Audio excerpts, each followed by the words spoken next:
You think you're safe inside your own home until the self-appointed queen of the HOA decides her clipboard gives her more authority than the Constitution itself. It was a Tuesday afternoon when I heard the unmistakable click of my front door unlocking. I froze. My wife was at work. I hadn't given anyone a spare key. But then, strutting through my living room like she owned the place, came Karen, our HOA president, holding a shiny ring of keys she called her master set. She looked me dead in the eye and said, "We have the right to inspect any property at any time." For a split second, I didn't know whether to laugh, scream, or call 911. But trust me, what happened next made her regret every smug step she took across my hardwood floor. Before I dive into the full story, let me know in the comments where you're watching from and what time it is right now. When my wife and I first moved into Maplewood Estates, the brochure sold us a dream. The lawns looked like they had been cloned from some glossy landscaping magazine. Every mailbox matched, every hedge was trimmed to the exact same height, and the streets were so quiet you could hear a squirrel sneeze 3 blocks away. It felt like stepping into a postcard version of suburban America, the kind that screams safety, order, community, and for a brief moment I believed it.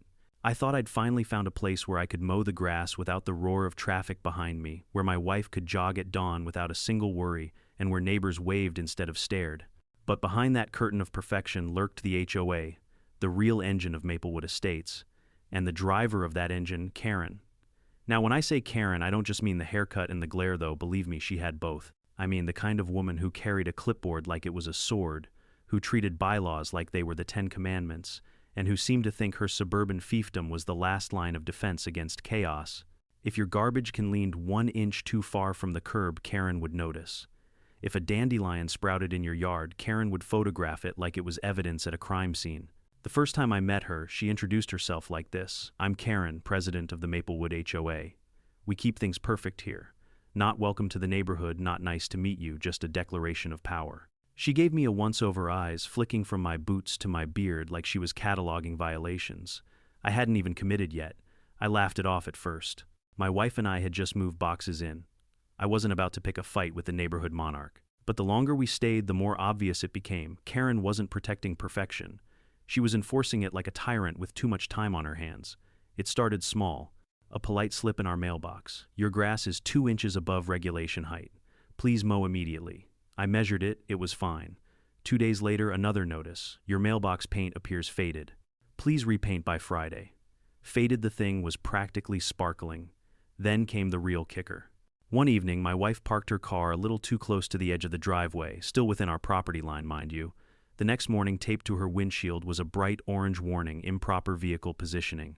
Repeat offenses will result in fines." My wife just shook her head and laughed. I, on the other hand, felt my jaw clench. It was one thing to nag about lawns. It was another to treat my driveway like her personal Tetris board. But here's the thing: Karen thrived on compliance. Every time she issued a notice, neighbors would rush to obey, desperate to avoid her wrath. And she fed on it.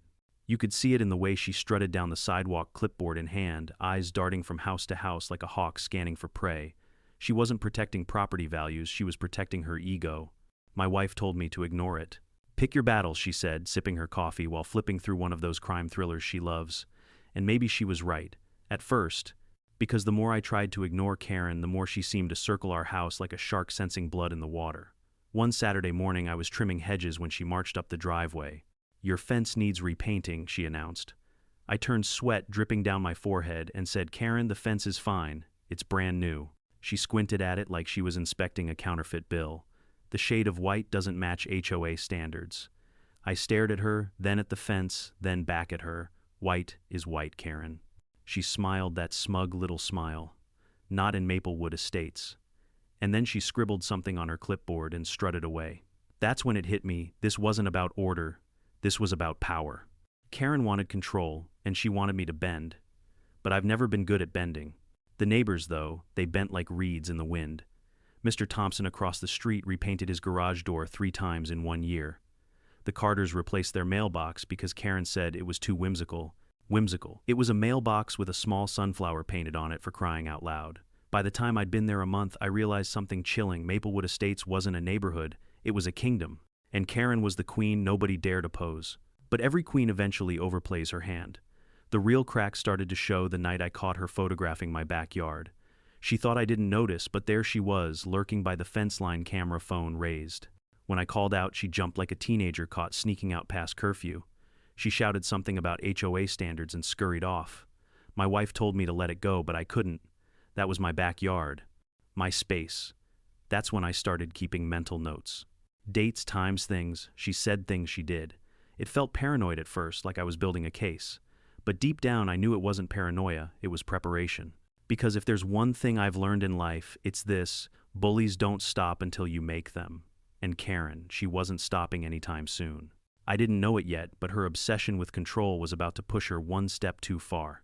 And when she did, my wife, the calm, quiet anchor in my storm, was going to reveal a side of herself that Karen never saw coming. At first, I told myself Karen's antics were nothing more than annoyances like mosquitoes buzzing around your ear. Irritating, sure, but not life-threatening. But the thing about mosquitoes is if you let them keep biting, eventually they draw blood. And Karen, she wasn't just buzzing, she was circling. The notices kept piling up. Every week another envelope slid into my mailbox, stamped with the bold letters HOA violation. My lawn was too green. My trash cans were too visible. My Christmas lights hung in November were a premature display. I'm not kidding. The woman actually fined me for being festive. I tried to laugh it off. I'd toss the letters onto the kitchen counter, shake my head, and mutter something sarcastic like, "Guess my grass needs to tone it down a little." My wife would smirk, but I could tell she was watching me closely, measuring how much patience I had left. And the truth? Not much. Things escalated one Thursday evening. I was taking out the recycling when I noticed a shadow at the end of my driveway. There, half hidden behind a lamppost, stood Karen with her phone raised, snapping photos of my bins like she was documenting evidence for a trial. Evening Karen I called deliberately casual. She jumped clearly, not expecting me to catch her in the act. But instead of embarrassment, she plastered on that tight-lipped smile. "Just making sure everyone's following community standards," she chirped. I walked closer. "You could have just asked me, you know. I would have told you the bins were out for collection." She tilted her head, eyes narrowing. "Documentation is important. HOA rules don't enforce themselves." And just like that, she sauntered off, phone still in hand. That was the night I started locking up tighter than ever. Not just the doors, but the windows, the garage, even the backyard gate. Something in her tone unsettled me. It wasn't about the bins, it was about control. A week later, she made her next move. I was on my porch when she marched up, clipboard tucked under her arm like a weapon. "We need to schedule an inspection," she announced. For what I asked. "Unauthorized modifications." I blinked. "What modifications?" She gestured vaguely toward the side of my house. "That extension you're building?" I actually laughed. "Extension, Karen. That's a garden shed. I bought it at Home Depot." Her eyes gleamed. "Regardless, it may not be HOA approved." I crossed my arms. "Well, it's on my property. And last I checked, the Constitution still applies in Maplewood Estates." Her smile froze. "Be careful with that attitude, sir. Non-compliance can lead to fines. Even liens. Liens." That was her favorite word. She tossed it around like a grenade, hoping the explosion would scare me into obedience. But here's the thing, threats only work on people who are afraid, and I was done being afraid. Still, I knew better than to push too hard. Karen wasn't just nosy, she was dangerous. And when someone that petty gets desperate, they stop playing by the rules altogether. My suspicions were confirmed a few nights later. It was just past midnight when I heard the faint rattle of a doorknob. At first I thought it was my imagination. Maybe the wind, maybe the pipes. But then I heard it again, the distinct metallic clink of someone testing a lock. My heart pounded as I crept to the front window. In the glow of the street lamp, I saw a figure hunched near my door. Clipboard tucked under her arm, keys in her hand. Karen. I froze, every muscle in my body tightening. She jiggled the knob once more, then muttered something under her breath and walked away. The next morning I confronted her. "Were you near my house last night?" I asked. Her eyes widened in mock surprise. "Of course not. Why would I be?" I leaned in. "Because I heard you, and I saw you." She smirked. "Maybe you should get your eyes checked, or better locks." That's when she said it, the sentence that changed everything. The HOA has a master key for emergencies. We can enter any property if we deem it necessary. I stared at her, stunned. "You're telling me you can just walk into my home whenever you want?" She shrugged. "Rules are rules. If you've got nothing to hide, you've got nothing to worry about. Nothing to worry about." The audacity of it nearly knocked me over. I went inside, slammed the door, and felt my blood boil. My wife found me pacing the living room like a caged animal. "What happened?" she asked. I told her everything. Her expression didn't change, calm, steady, like always, but I noticed the way her jaw tightened, the way her eyes flicked toward the front door. She didn't like it any more than I did. That was the night I decided enough was enough. I started documenting everything, every slip, every warning, every threat. I set up cameras on the porch by the garage, even one hidden near the back fence.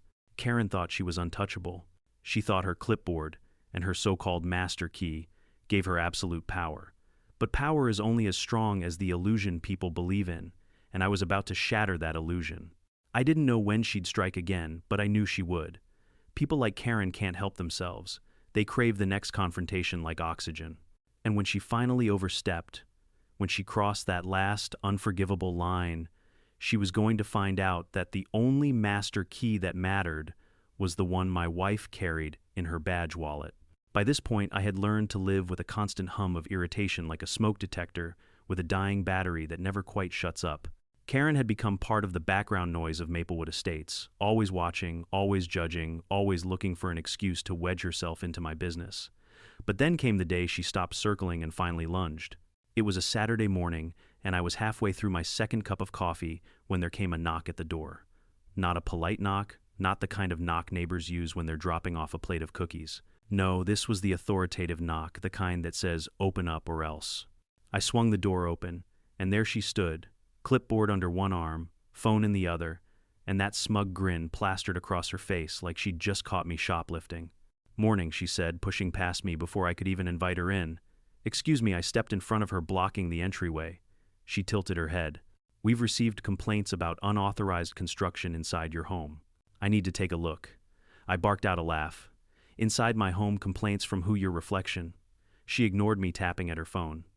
"HOA bylaws give us the authority to inspect for unapproved modifications." I leaned closer, my voice low and sharp. "Karen, you set foot in my house without a warrant, and you're not just breaking HOA rules, you're breaking the law." Her smile faltered for a split second, but then it returned wider this time. "You might want to read those bylaws again. We can enforce inspections when we suspect violations." That word "suspect" rang in my ears like a siren. Since when did suspicion give anyone the right to barge into another person's living room? I pictured Karen standing in court waving her clipboard like it was the Bill of Rights, and I nearly laughed in her face. But I didn't, because I knew something she didn't. My cameras were rolling. I stepped back just far enough for the red recording light on the corner shelf to blink into view. Karen followed my gaze, her eyes narrowing, but she didn't back down. "You can record all you want," she said coolly. "It won't change the fact that you're in violation." My fists clenched. "Violation of what?" "Drinking my coffee too loud." Her lips curled. "We'll see what the board decides." And then she turned on her heel, striding down my driveway like she'd just declared victory. That was the first time I felt genuine anger, not just irritation, not just annoyance, but raw, boiling anger. She wasn't content with controlling the lawns and the mailboxes anymore. She wanted to control me, my home, my family. I spent the rest of that day in a haze, pacing the floors, muttering under my breath. My wife kept telling me to breathe, to let it go, but she could see it too, the storm building inside me. The next week it got worse. Karen escalated from slips and warnings to outright harassment. She posted a notice on my door that read in big bold letters, "Final, warning, comply, or face legal action." Legal action, for what I hadn't done a damn thing. The notice was vague on purpose, filled with jargon and empty threats. But that was the point, scare tactics. She wanted me to break. Well, she miscalculated. I started documenting everything obsessively.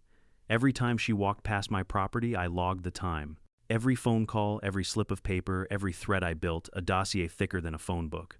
One evening, while reviewing camera footage, I saw her again hovering near my front steps, trying her keyring on my lock. She jiggled it once, twice, then glanced around before slipping the keys back into her pocket. That was it. That was the breaking point. The next morning, I marched right up to her front door. She opened it, surprised to see me, but her expression quickly shifted back into that mask of superiority. "Can I help you?" she asked, voice dripping with fake sweetness. "You tried to enter my house," I said flatly. Her smile widened. "Oh, don't be dramatic. I was simply testing the lock to make sure it was secure." I almost laughed at the absurdity of it. "Testing the lock. That's your excuse," she shrugged. "It's part of our responsibility as an HOA. Safety first." That was when my wife stepped up beside me. Calm, steady, her arms crossed. Karen, she said evenly, cross that line again and you won't be dealing with a neighbor, you'll be dealing with the law. Karen blinked, clearly rattled. But she recovered quickly, narrowing her eyes. Is that a threat? No, my wife replied, her tone ice cold. It's a promise. The air between them crackled like a live wire. I swear, if the mailman had walked by right then, he would have ducked for cover. Karen eventually retreated, muttering something about board meetings and official complaints, but the damage was done. She knew we were on to her, and I knew she wasn't finished, because bullies never retreat permanently. They lick their wounds, regroup, and come back harder. And sure enough, she did. The very next week, while I was at work, she tried again. Only this time, she didn't just rattle the doorknob. She used the key. She stepped inside. What she didn't realize, what she could never have predicted, was that my wife was home.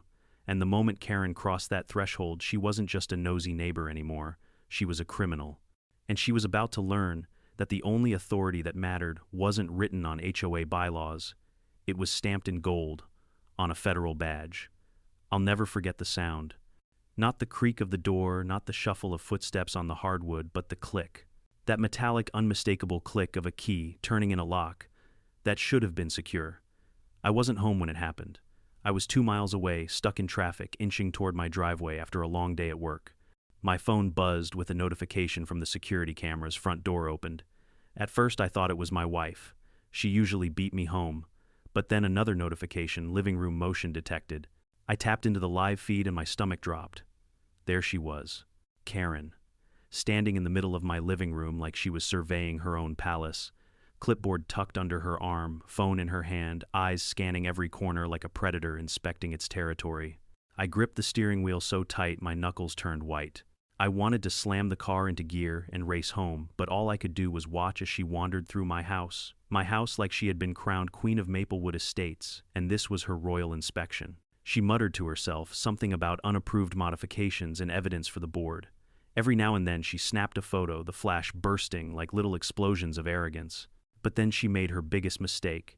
She walked into the kitchen, and that's where my wife was waiting. I'll admit I wish I could have been there to see it in person, but the footage, oh, the footage was priceless. My wife stood by the counter, arms crossed, expression calm but cold enough to freeze boiling water. Karen froze mid-step, nearly dropping her phone. Oh, she gasped, trying to recover. I was just checking for safety hazards. My wife didn't move, didn't blink.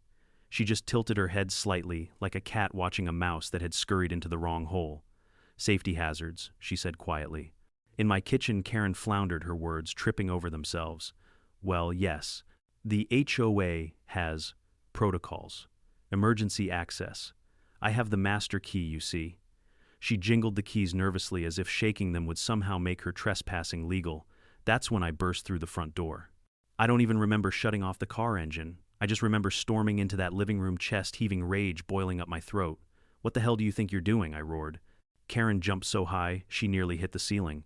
She spun toward me, her fake smile plastered on again like duct tape over a cracked pipe.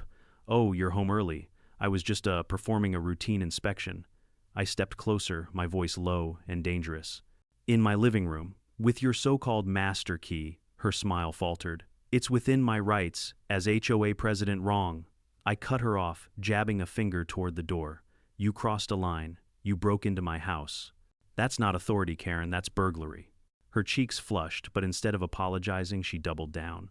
That's the thing about bullies, they don't back off when they're cornered. They lash out.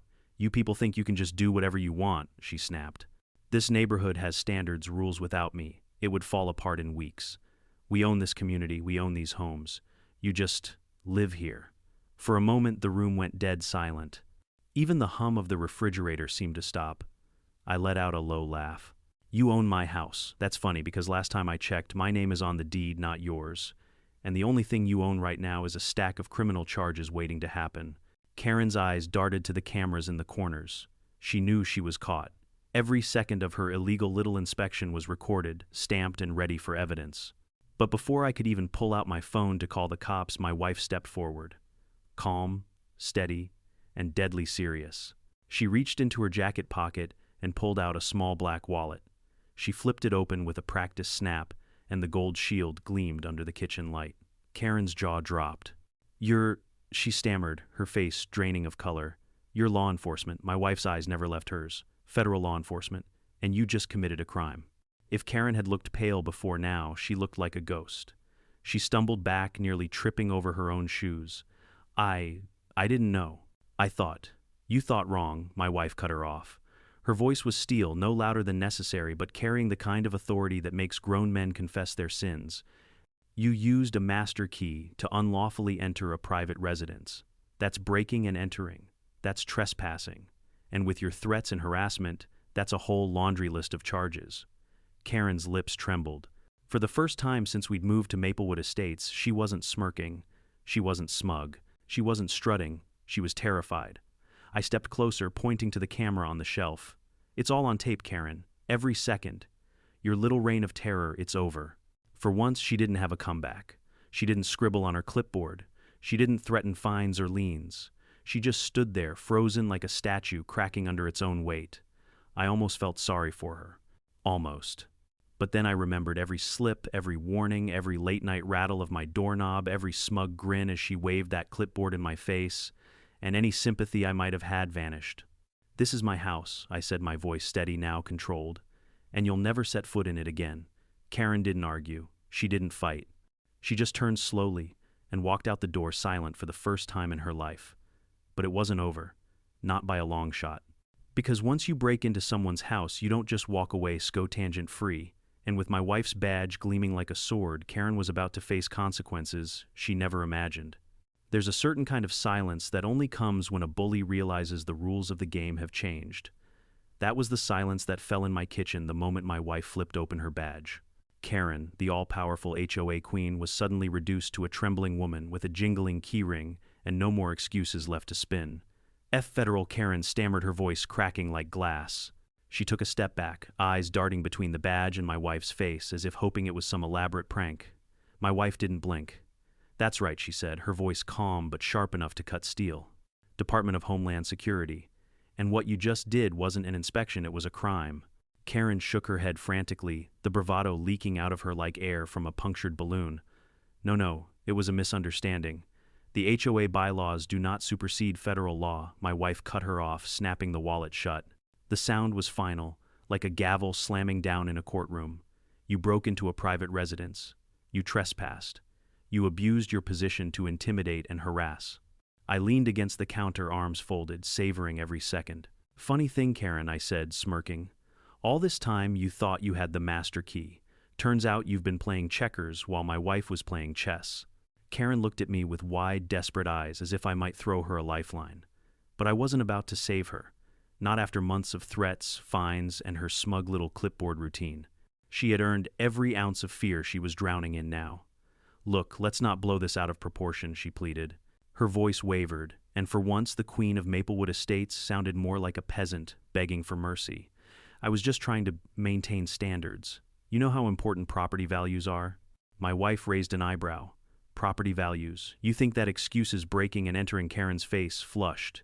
She clutched the clipboard tighter, as though the flimsy plastic could shield her from justice. The board supports me, she muttered weakly. I chuckled. Oh, I'm sure they do. Until they see the footage. Her eyes darted to the camera on the shelf again. She must have realized by now that her entire invasion had been recorded, every key turn, every arrogant step, every excuse. Evidence. Irrefutable. My wife took a step forward, her presence towering even though she barely raised her voice. Karen, I could arrest you right now. Do you understand that I could have you in cuffs sitting in the back of a squad car before you finish blinking? Karen's mouth opened, then closed again. She looked like a fish gasping on dry land. But my wife continued, I'm giving you a choice.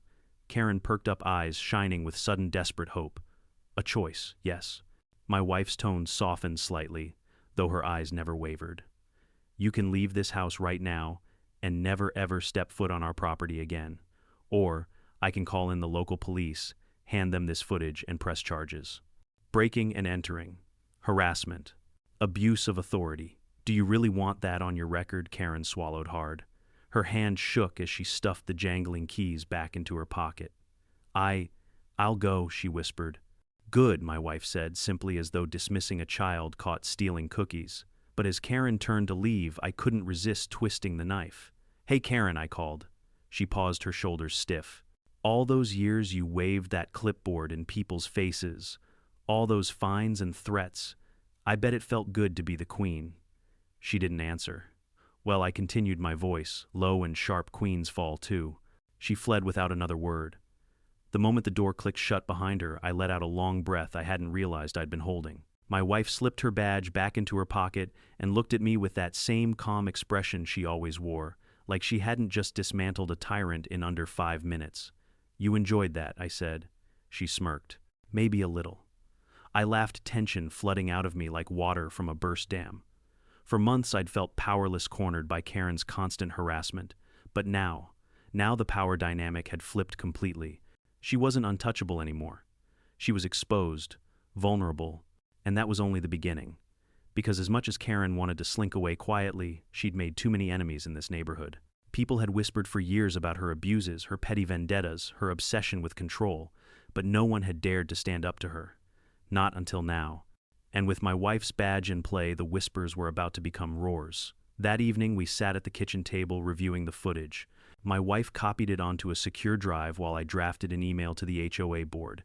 Nothing fancy, just the video, a short explanation, and a single line at the end. This is your president. I hit send. Within hours, replies started flooding in. Shock, outrage. Neighbors who had stayed silent for years suddenly found their voices. It was like watching a dam break. The fear that had kept everyone quiet was gone, washed away in a flood of anger and vindication. And Karen, she must have realized it too, because the next day she didn't strut down the street with her clipboard. She didn't bark orders or snap photos. She stayed inside curtains, drawn the once proud queen now hiding in her crumbling castle. But this wasn't the end. Not yet. Because while my wife's badge had stopped Karen in her tracks, the real consequences were still waiting just around the corner. And trust me, they were coming fast. The thing about people like Karen is they build their empires on fear. For years she thrived because no one dared to challenge her. Neighbors whispered behind closed doors, grumbled at barbecues, but when push came to shove, everyone bowed to the HOA queen with the clipboard. But the moment my wife flashed that badge and the footage hit inboxes across Maplewood, estates, that empire crumbled. By the following morning, my phone was buzzing nonstop. Mr. Thompson across the street, the same guy who had repainted his garage door 3 times just to appease Karen, left me a voicemail. His voice was trembling, not with fear this time, but with fury. I knew she was crooked. Thank you for catching her red-handed. Whatever you need from me, I'll back you up. Then came the Carters, the poor family who had been forced to rip out their whimsical sunflower mailbox. Mrs. Carter called nearly in tears. Do you know how much money we wasted because of her threats? Count us in if there's a case. And just like that, the tide shifted. The silence that had enabled Karen's reign was gone, replaced by a roar of voices demanding justice. Of course, Karen didn't go quietly. She tried to spin it, emailing the community some half-baked statement about miscommunication and misinterpreted intentions. She even claimed my wife had intimidated her with an improper display of authority. Improper display, please. The only improper display was Karen parading through my living room like she was auditioning for a break-in reality show. The board wasn't buying it. Within 48 hours, they called an emergency meeting at the clubhouse. I went with my wife, and when we walked through those glass doors, every seat was filled. Neighbors who hadn't shown their faces at a meeting in years were crammed shoulder to shoulder, buzzing with anticipation. Karen sat at the front, pale but still clinging to her clipboard like it was a lifeline. She tried to maintain her composure, but you could see the cracks, her lips, twitching, her foot tapping uncontrollably against the tile. The board president, a man named Gerald, who usually looked like he'd rather be anywhere else, cleared his throat. We've reviewed the footage, he began. We've spoken to multiple residents. And it is clear there has been misconduct. Misconduct, someone shouted from the back. It's a crime. The room erupted with cheers and jeers. Karen's face turned beet red. She banged her clipboard on the table, shouting, "Order, I demand order." But this time nobody listened. My wife stood calm and steady and addressed the room. I was present when Mrs. Gibson, she refused to use the honorific president, entered our home without consent. I identified myself as a federal officer. She ignored property rights, HOA limitations, and common decency. This isn't just a violation of bylaws. It's unlawful entry. The murmurs grew louder. Some people nodded, others whispered angrily. For once all eyes weren't on Karen, they were on the truth. Karen's last defense crumbled when Gerald announced that the board had contacted local law enforcement. Officers had already visited her home, collected statements, and taken the master keyring into custody. That jingling symbol of her power, Gone. You should have seen her face when Gerald said the words, "Pending investigation, you are hereby suspended from all HOA duties effective immediately." It was like watching a balloon deflate in real time. Her shoulders slumped, her mouth opened, but no words came out. For the first time in her reign, Karen had no authority, no power, no clipboard strong enough to shield her. And the neighborhood, oh, the neighborhood rejoiced. Neighbors clapped, some even cheered. A few people hugged me on the way out. It was surreal, like the liberation of a small town after a tyrant is toppled. But the consequences didn't stop there. A week later, Karen was officially charged with trespassing and unlawful entry. Nothing too heavy, but enough to put her mugshot in the local paper. The headline was almost poetic. HOA president accused of breaking into resident's home. Her reputation, once ironclad, was shredded. Realtors whispered about property values plummeting not because of messy lawns, but because of her. Parents pulled their kids away when she walked by. Former allies on the board ignored her calls. She went from queen bee to outcast overnight. I'd be lying if I said I didn't enjoy it a little. After months of humiliation of being treated like a tenant in my own home, it felt good to see justice served. To watch the bully finally get cornered, but more than that, it felt peaceful. The neighborhood began to change. Without Karen patrolling every bush and mailbox, people started breathing easier. Mr. Thompson finally planted the rose garden he'd always wanted. The Carters repainted their mailbox, sunflowers and all. Even the sidewalks seemed brighter, freed from the shadow of her constant scrutiny. And me. For the first time since moving to Maplewood Estates, I sat on my porch with a cold drink and actually enjoyed the view. No notes taped to my door. No photos snapped from the street. Just peace. Of course, Karen wasn't finished completely. People like her rarely vanish quietly. Rumor had it she was planning an appeal, maybe even a lawsuit. But it didn't matter. Because now she wasn't facing scared neighbors. She was facing evidence, law enforcement, and the collective will of a community that had finally found its voice. And with my wife's badge gleaming in the background, I knew Karen's days of unchecked power were over. Still, as I watched the sun dip behind the manicured lawns of Maplewood, I couldn't help but smile at the irony. Karen had always believed she held the master key. But in the end, that key didn't unlock doors. It locked her fate. The weeks that followed felt like watching a neighborhood wake up from a long, uneasy dream. For years, Karen had cast a shadow over Maplewood Estates. But now the sun was finally shining. The HOA board wasted no time replacing her. In her absence, they held an emergency election. For the first time, the meeting wasn't a dull formality filled with her barking orders, it was alive. Neighbors who had avoided the clubhouse like the plague actually showed up, ready to vote, ready to speak. And the result, Mr. Thompson, the same man who had once repainted his garage door 3 times to appease her, was elected HOA president. When he stood at the podium, his hands shook, but his voice was steady. We let fear blind us. That ends today. From now on, this board serves the people, not the other way around. The applause was deafening. It was strange watching this community transform. Suddenly, people were smiling again. Kids played on the sidewalks without worried glances from their parents. Homeowners painted their doors in colors they actually liked. The Carters put up their whimsical sunflower mailbox this time with neon paint just to make a point. And me, I felt free. I could mow my lawn without worrying about a tape measure appearing over my shoulder. I could park my wife's car however I wanted. I even let the grass grow half an inch taller just because I could. But the real victory wasn't in the small freedoms, it was in the unity. For the first time, Maplewood Estates felt like a neighborhood, not a dictatorship. As for Karen, her downfall was as swift as it was humiliating. The trespassing charge stuck. She didn't face prison, but she did face probation, community service, and a hefty fine. The mugshot in the local paper did more damage to her than any sentence ever could. Realtors whispered about her name like it was cursed. Former allies abandoned her. She tried to fight back, of course. Filed appeals, threatened lawsuits, even muttered about being set up, but nobody cared anymore. Her clipboard, once a symbol of fear, was now a punchline. I even heard a group of teenagers jokingly wave clipboards at each other, pretending to be the HOA police. The final nail in the coffin came when the city revoked the HOA's so-called master keys. Turns out those keys had been distributed under a shady interpretation of local codes. Once the police got involved, every single one was confiscated. Karen's favorite toy was gone for good. One evening, as I sat on my porch with my wife sipping iced tea, I noticed Karen walking down the street. No clipboard, no strut, just a tired woman, her shoulders slumped, her eyes downcast. She passed by without a word. For a second, I almost felt pity. Almost. because then I remembered the click of that lock, the fear in my gut when I saw her wandering through my home. And pity turned back into satisfaction. She'd earned her fall. My wife glanced at me, her expression unreadable. "You know," she said softly, "it's not really about Karen."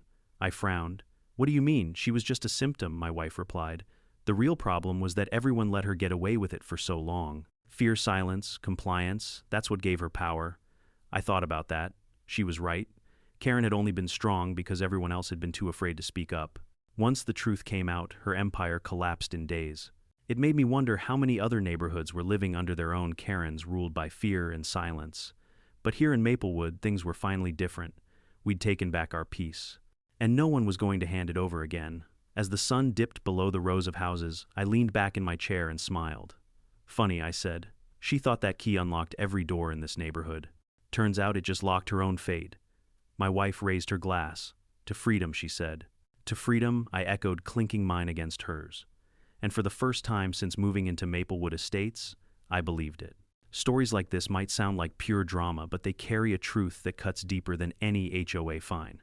Karen wasn't just one woman with a clipboard, she was a reminder of what happens when people let fear outweigh their voice.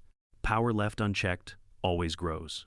And the moment you allow someone to convince you they have the master key to your life, you've already given them permission to lock you in. What changed in Maplewood Estates wasn't just Karen's downfall, it was the awakening of a community. Neighbors realized that silence feeds bullies, but unity starves them. Once one person stood up, others found the courage to do the same. That's the lesson I hope you take away, whether it's a tyrannical HOA president, an overbearing boss, or any figure who abuses power. They only win if we let them. The moment you shine a light on their actions, the illusion of control shatters. So guard your boundaries. Protect your home, your family, your peace. And don't forget, the strongest weapon against tyranny is truth. If you've ever faced your own Karen, I want to hear about it. Drop your story in the comments, I read every single one. And if you want more tales of HOA drama, revenge, and sweet justice, don't forget to subscribe. Trust me, you won't want to miss what's coming next.